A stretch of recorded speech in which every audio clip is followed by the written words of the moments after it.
자, 오늘 이 복된 주일에 우리 하나님 앞에 나와 그리고 우리 가정에서 영상으로 또 가정 예배 그 자료로 하나님 앞에 예배드리는 우리 사랑하는 성도님들 위해 하나님의 크신 은혜와 복이 넘치기를 주님의 이름으로 축원합니다. 지난 시간에는 성도의 삶, 거룩한 백성의 삶에 대한 말씀을 우리가 나누었습니다. 하나님의 전적인 은혜로 우리를 구별해 주셨기 때문에 저와 여러분은 성도, 거룩한 무리, 거룩한 백성이다 그랬어요. 거룩이라고 하는 것은 구별이라고 하는 뜻이라고 그랬죠. 구별.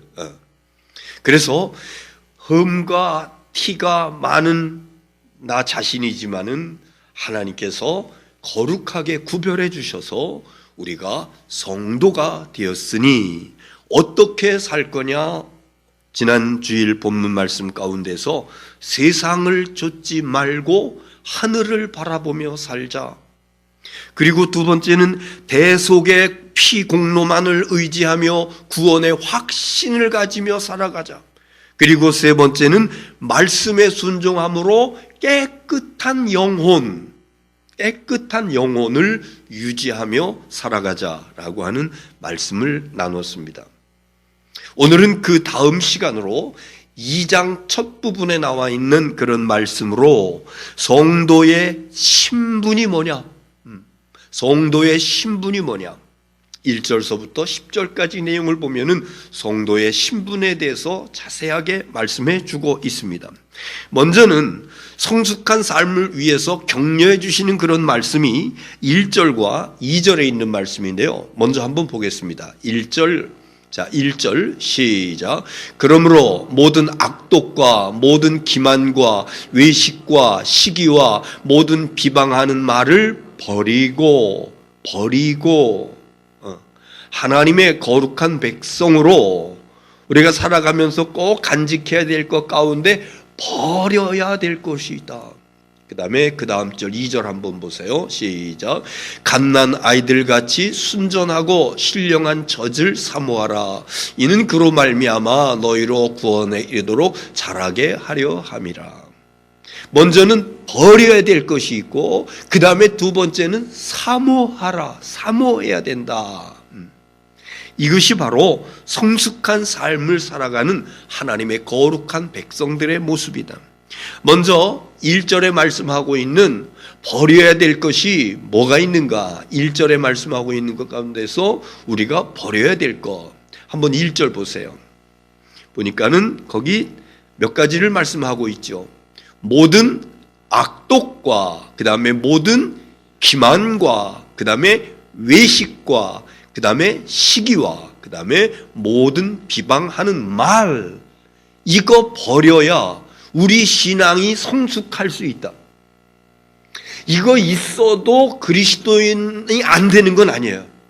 그러나 이것이 우리 가운데 있으면은 우리 신앙이 자라지를 않아. 그래서 내 안에 혹시 이런 것이 있다고 그러면은 그거 버려야 되겠다. 악독이라고 하는 게 뭡니까? 악독이라고 하는 것은요, 흉악하고 독살스러운 것입니다. 흉악하고 독살스러운 것. 내 안에 있을 수 있어요. 흉악은 아닐지 몰라도 독살스러운 그런 모습은 내 안에 있을 수도 있습니다. 그 다음에 두 번째는 기만이라고 하는 것은요, 속임수입니다. 여러분, 거룩한 하나님의 백성은 살아가면서 기만하지 말아야 됩니다. 남 속이면은 안 됩니다. 그 다음에 외식이라고 하는 단어의 라틴어 원어는 가면이라고 하는 것입니다. 가면 쓰고 그리고 그렇지 않은 것처럼 보여지는 거, 외식하는 거. 예수님 당시에도 서기관과 바리새인들이 이 가면을 쓰고 살았어요. 그래서 예수님께서 그들을 향해서 회칠한 무덤 같다고 이렇게 말씀하십니다. 외식 있는 그대로 그 모습 그냥 가지고 살아가자고요. 가리고 살아가지 말자. 그 다음에 시기, 다른 사람의 성공이나 잘 되는 것을 보질 못해. 다른 사람이 성공하거나 잘 되는 걸 보면은 배가 아파. 이거 시기하는 거야. 그 다음에 비방하는 말. 앞에서는 정당하게 말하지 못하고 뒤에서 수덕수덕하면서 중상하고 모락하고 흉보는 거, 이거 비방하는 말입니다. 이 모습을 가지고 있으면은 우리 거룩한 백성으로 신앙 성숙할 수가 없다. 혹 내 속에 이런 것은 없는지. 제가 언젠가 말씀드렸는데요, 제가 참 좋아하는 선생님 중에 신영복 선생님이 감옥에 계실 때 서예를 정진하시면서 나와셔가지고 성공회대학교 교수 생활하시면서 그 교수들하고도 이 서예를 이렇게 하고, 그분이 문재인 대통령께 그 작품을 하나 만들어서 액자로 이렇게 드렸어요. 지금도 청와대에 걸려 있다라고 그러는데, 춘풍, 추상, 봄바람, 그리고 가을 서리, 춘풍, 추상. 그 말의 뜻은 춘풍, 다른 사람을 대할 때는 봄바람같이 훈훈하게 대해라. 다른 사람을 대할 때는 봄바람같이 훈훈하고 너그럽게 대하라. 그리고 추상, 가을서리, 자기를 지킬 때에는 가을서리처럼 추상같이 엄격하게 자기를. 오늘 왜 이 말씀 드리냐면요, 지금 여기 5가지 그리스도인으로서 살아가면서 버려야 될 것, 버려라 있는데, 이것을요 다른 사람에게 적용하지 마십시오. 아무개 권사에게, 아무개 장로에게 이런 모습이 있잖아, 이런 모습이 있잖아 이러면서 다른 사람을 적용하지 마십시오. 이 적용은요 추상, 가을서리처럼 나에게 적용하는 겁니다. 내게 이런 모습은 없는지. 유명한 성 어거스틴의 성도의 교제에 대해서 한 유명한 말이 있습니다. 본질적인 것에 대해서는 일치를, 비본질적인 것에 대해서는 자유를, 그리고 모든 것을 사랑으로. 이게 무슨 얘기냐면요, 본질적인 것에 대해서는 일치를, 본질적인 거, 우리 그리스도인의 본질적인 거, 영원히 변치 아니하는, 꼭 붙들고 있어야 될, 그래서 온 성도들이 일치되어야 될 거, 복음입니다. 복음. 주 예수 그리스도의 십자가의 보혈로 죄사함 받고 하나님의 자녀가 되었다. 이게 본질입니다. 이거에 대해서는 일치를 하나같이, 여기서 벗어나면 안 됩니다. 그 다음에 비본질적인 것에 대해서는 자유를, 비본질적인 거, 일상생활 속에서 살아가면서 겪을 수 있는 여러 가지의 것들, 어쩌면 이것이 음식 문화가 될 수도 있고, 어쩌면 그것이 기호식품일 수도 있고, 어떤 사람의 관습 습관일 수도 있고, 또 정치적인 어떤 그런 그 이념의 차이도 있을 수 있습니다. 이런 것들은 다 비본질적인 거예요. 본질은 오직 복음이고, 비본질적인 것에 대해서는 어떻게 하라고? 자유를 너그럽게 인정하고 말씀드렸듯이 여기 나오고 있는 버려라 라고 하는 것을 다른 사람에게 들이대면서 너 이거 버려야 되잖아, 이것이 아니고, 비본질적인 것에서는 우리가 자유를, 어거스틴의 얘기와 마찬가지로, 그러나 나 자신에 대해서는 추상같이 적용하는 거예요. 이 말씀을 나에게, 혹시 나에게 악독이 있는가, 기만이 있는가, 외식이 있는가, 시기가 있는가, 비방하는 말이 있는가, 이것을 나에게 적용하면서 버려야 될 것을 버리게 될 적에 우린 성숙한 그리스도인으로, 거룩한 하나님의 백성으로 아름다운 모습으로 살아가게 되는 줄로 믿습니다. 그 다음에 1절에서는 버려라 그랬는데 2절에서는요, 2절 한번 보세요. 다시 한번 보겠습니다. 2절 시작. 갓난 아이들같이 순전하고 신령한 젖을 사모하라. 이는 그로 말미암아 너희로 구원에 이르도록 자라게 하려 함이라. 사모하라. 1절에서는 버려라 그랬는데 2절에서는 사모하라. 그런데 무엇 같이 사모하라. 뭐 같이? 갓난아이들 같이 신전하고 신령한 젖. 어린아이들은요 젖을 사모하는데 만약에 배가 고픈데 젖을 주지 않으면요 창피한 줄 모르고 막 울어대. 젖 줄 때까지 사모하는 겁니다. 그런데 여기서는 무슨 젖을 사모하라 그랬냐면 무슨 젖? 신령한 젖. 우리 그리스도인들에게 있어서 신령한 젖이 뭡니까? 우리가 먹어야 될 우리가 먹고 성장해야 될 신령한 젖. 이걸 뭐라 그래? 말씀, 하나님의 말씀입니다. 말씀을 사모하라. 어린아이가 배고파서 울면서 엄마한테 젖 달라고 하는 그런 심정으로, 목마른 사슴이 시냇물을 찾는 그러한 심정으로 하나님의 말씀을 사모하라. 이것이 거룩한 백성, 성도들, 하나님의 백성들이 간직하고 나가야 될 모습이라고 이렇게 말씀하고 있으니, 우리가 한 주간 동안 살아가면서 지난 몇 달 동안에는 말씀을 사모하며 말씀을 기록하고 말씀을 선포하고 말씀을 읽고, 그런데 그거 끝났다고 해서 뚝 접어놓는 것이 아니라 계속해서 하나님의 말씀을 사모하고. 제가 좀 안타까운 것이 지금 우리 가정에서 이 유튜브를 통해서 예배하는 성도님들 10명 이내일 거예요. 그런데 또 많은 우리 어르신들 가운데서는 나눠드린 자료를 가지고 예배를 드립니다. 그런데 이렇게 말씀을 듣는 거하고 나눠드린 그 자료 가지고 예배하는 거하고 천지 차이로 달라요. 그래서 우리 속장님들이나 우리 좀 젊으신 분들이 가정에서 자료 가지고 예배하는 분들한테 유튜브 한번 좀 이렇게 보여드렸으면 좋겠어. 그러면 우리가 매주마다 하나님의 말씀을 같이 먹을 수 있는 거죠. 우리 지난번 기획위원회 때 그런 얘기가 나왔었어요. 우리 1층 여기 만나홀 식당에다가 TV 모니터 큰 거 하나 설치해 놓고, 그리고 그 예배를 거기서 이렇게 영상으로 이렇게 해서 주일날도 못 올라오시는 분들도 1층에서 할 수도 있고, 또 주중에라도 그 주에 말씀을 듣고 싶은 분들이 있으면은 거기 모니터에서 유튜브를 틀어서 같이 볼 수 있도록 했으면 좋겠다. 이런 의견들이 나와서 준비 중에 있습니다. 하나님의 말씀은요 사모해야 됩니다. 말씀을 사모하는 가운데 하나님께서 그 말씀 속에서 여러분에게 은혜와 축복과 그리고 응답을 허락해 주시는 줄 믿으시기 바랍니다.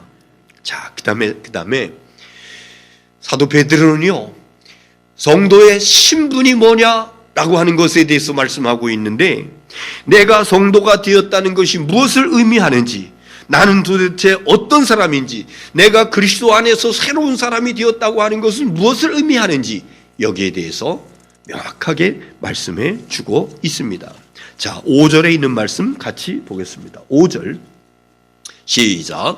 너희도 산돌같이 신령한 집으로 세워지고 예수 그리스도로 말미암아 하나님이 기쁘게 받으실 신령한 제사를 드릴 거룩한 제사장이 될지니라. 아멘. 오늘 본문 말씀 가운데서는요 제사장, 여기서는 거룩한 제사장, 또 그 뒤에서는 왕 같은 제사장, 제사장이라고 하는 그런 단어가 계속 나오고 있습니다. 우리는 하나님께서 허락해 주신 하나님의 거룩한 제사장인 줄 믿으시기를 바랍니다. 제사장이라고 하는 것은요 라틴어로 다리를 놓는 사람 이런 뜻이에요. 다리를 놓는 사람, 무슨 다리를 놓느냐 하면은 이 땅에서 하나님 앞으로 갈 수 있도록 다리를 놓는 사람, 이 일을 감당하는 사람이 제사장인데, 구약 시대에는 제사장이라고 하는 직임을 가진 사람이 있어서 그들이 인간이 하나님 앞에 갈 수 있는 다리 놓는 그런 역할을 감당했습니다. 그런데 신약 시대 예수 그리스도께서 십자가 위에서 마지막 제사를 당신의 몸으로 단번에 완전하게 온전한 그런 제사를 드림으로 인해서 그때 주님께서 다 이루었다 말씀하실 적에 예루살렘 성전의 성소와 지성소를 가로막고 있는 휘장이 찢어졌어요. 갈라졌어요. 그 이후로 누구든지 예수의 이름으로 하나님의 은혜의 보좌 앞에 이 지성소 안에 누구든지 들어올 수 있는 은혜와 축복이 허락되어진 줄 믿으시기를 바랍니다. 그래서 우리는 오늘 여기 본문에 거룩한 제사장, 하나님께서 우리에게 거룩한 제사장이라고 이렇게 말씀해 주십니다. 예수 그리스도를 통해서 언제든지 하나님 앞에 나아갈 수 있는 거룩한 제사장이 저와 여러분인 줄을 믿으시기를 바랍니다. 저는 이 대목에서 한 가지를 좀 설명드리고 싶은 것이 있어요. 이 시대에, 신약 시대를 지나면서 이 현대 시대에 제사장이 과연 누구냐? 왜곡된 개념을 가지고 있는 분들이 계신데 목사가 제사장이다 이렇게 생각하는 분들이 계십니다. 그렇게 설교하는 분들도 있습니다. 맞기는 해요. 그러나 100점 답은 아닙니다. 왜 그런 거 아니? 왕같은 제사장, 거룩한 제사장 모두 중에 한 명이에요. 목사도 제사장이지만은 그러나 여러분들도 하나님 앞에서 오늘 본문에 말씀하고 있는 거룩한 제사장, 왕같은 제사장인 줄 믿으시기 바랍니다. 그래서 언제든지 하나님 앞에 직접 나아갈 수 있어요. 하나님 앞에 직접 기도하고 응답받을 수 있어요. 그런데 목사만이 제사장이라고 하는 그런 개념을 가지고 자기가 직접 하나님 앞에 나가서 기도하고 응답받는 그 길도 있음에도 불구하고 아니야, 목사를 통해서만이 기도가 응답될 거야 이러면서 의지하는, 아직까지도 어린아이와 같은 그런 신앙의 모습을 가지고 그 우유를 담은 그 통을 물고 살아가면서 그러면서 거룩한 온전한 성숙한 그리스도인이라고 이렇게 생각하는 분들이 계시더라고 하는 것입니다. 우리 모두는, 저를 포함해서 우리 모두는 하나님 앞에서 다 거룩한 왕같은 제사장인 줄 믿으시기를 바랍니다. 제사장에는 특권이 있어요. 두 가지가 있습니다. 하나의 특권은 뭐냐 하면은요, 중보자 역할을 하는 게 하나님과 인간 사이에서 중보 역할을 감당하는 것입니다. 물론 예수님께서 대제사장으로서 이 중보의 역할을 감당하십니다만은 우리가 중보 역할을 할 수 있는 건 뭐냐 하면은 내 배우자와 자식과 부모와 친지들, 친구들, 우리 성도들을 위해서 중보 기도할 수 있는 그러한 특권이 거룩한 제사장에게 있는 줄 믿습니다. 그 다음에는 하나님 앞에 직접 나아갈 수 있는 거, 직접 나아갈 수 있는 거. 어떤 사람들은 신령하다고 하는 사람 주위에 있어요. 광고도 소식지에 계속 나옵니다. 누가 신령하네, 어디가 어느 기도원이 모았겠네, 누가 무슨 은사를 받았네. 그를 통해서 하나님 앞에 나아갈 것으로 생각하는 분들이 계신데 아닙니다. 우리 모두는 다 거룩하고 왕같은 제사장으로서 하나님 앞에 직접 언제든지 나아갈 수 있는 특권이 주어진 줄 믿으시기 바랍니다. 그 다음에 책임이 있습니다. 제사장에게는 책임이 있어요. 제사 드릴 책임인데 구약시대에는 제사장이 양과 염소를 잡아서 그러면서 백성들의 죄를 피를 뿌리면서 사하는 그런 책임을 감당했었습니다.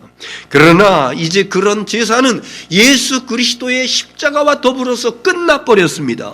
마지막 제단은 십자가, 골고다 언덕의 그 십자가 밑이 마지막 제단이요, 마지막 제물은 예수 그리스도의 몸이요, 마지막 제사는 예수님께서 당신의 몸으로 완전한 제사를 드린 이것이 마지막 제사이니 이제 우리는 더 이상 짐승 잡고 피 뿌리는 그런 제사 드리지 않아도 됩니다. 그러면 우리가 제사장으로서 어떤 의무를, 어떤 책무를 감당할 것인가? 성경 로마서 12장 1절에 있는 말씀 보겠습니다. 시작. 그러므로 형제들아, 내가 하나님의 모든 자비하심으로 너희를 구원하노니 너희 몸을 하나님이 기뻐하시는 거룩한 산 제물로 드리라. 이는 너희가 드릴 영적 예배니라. 네?